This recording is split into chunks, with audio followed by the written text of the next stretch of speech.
Di ko po alam kung tapos na po siyang magmahal sa ex niya o ginamit lang po niya ako para kalimutan yung ex niya. Nabalitaan ko na lang po na nagkaroon po siya ng girl tapos nagkaanak po sila. Hindi ko po malalaman na may chinachat siyang ibang babae kung hindi po nag-chat sa akin yung girl. Sinabi ko po natanggap ko naman kung may anak ka. Basta hiwalay na kayo ng ex mo. Ex-wife po niya. Bakit ganito yung ginawa mo sa akin? Bakit hindi mo sinabi na kasama mo yung ex mo?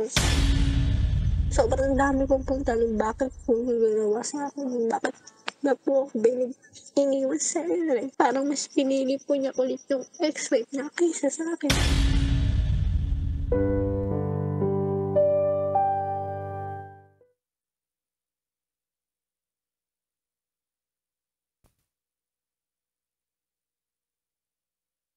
Magmamahal ka ba ng taong hindi naman sigurado para sa'yo?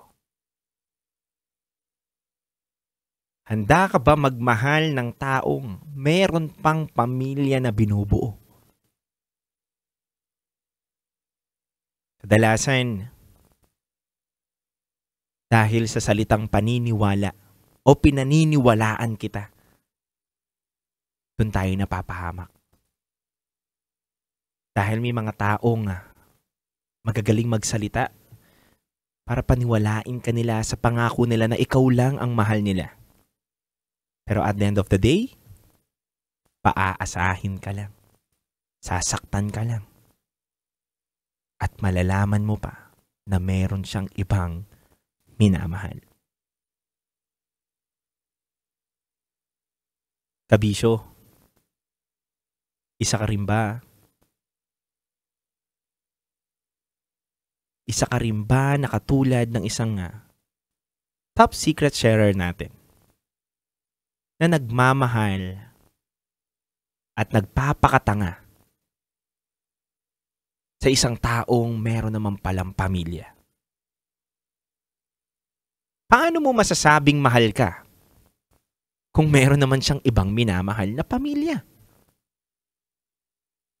Sino ba dapat talaga sisihin? Yung taong nangako?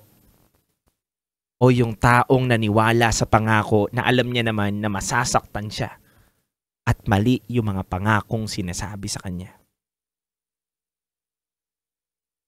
Mga kabisyo, yan po ang isa sa mga top secret natin na napakinggan at tinanggap natin na tawag sa ating programa. Kaya sa oras natin ngayon na 9:04 PM, samahan niyo po kami simula alas 9 hanggang alas 12 ng gabi para sa ating programang Rocky's Secret Files with Tight Angelo at Top Secrets. Kaya mga kabisyo, halika na sa patikim ng ating Basa Princess ngayong gabi na to, ang Rocky Secret Files.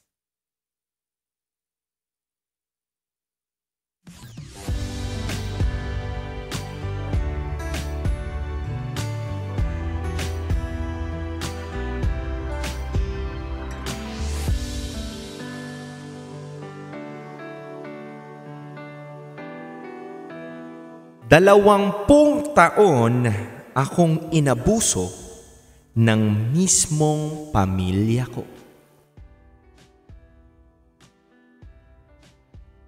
Tama ka na narinig, kabisyo. 20 taon. 20 taon siyang inabuso ng kanyang sariling pamilya. Sabi natin kung sino ang kadugo natin, siya dapat ang pumoprotekta sa atin. Kung sino ang kadugo natin, siya dapat ang magiging kakampi natin. Dahil nga may sinasabi tayo na blood is thicker than water. Pero, hindi ganun na nangyayari. Kung sino pa minsan, yung kamag-anak natin, yun pa yung taong mang-aabuso sa atin. Yun pa yung taong mang-down sa atin sa kahinaan natin. At kung sino pa yung ibang tao na hindi natin kamag-anak, yun pa yung handang samahan tayo hanggang dulo. Kabisyo, pakinggan po natin ang Rocky Secret Files ngayong gabi na to. Samahan niyo po ako simula alas 12 na madaling araw. Muli, ako po si DJ Titangelo at kayo po ay nakatutok sa 90.7 Love Radio. Kailangan pa bang i-memorize yan? Basic.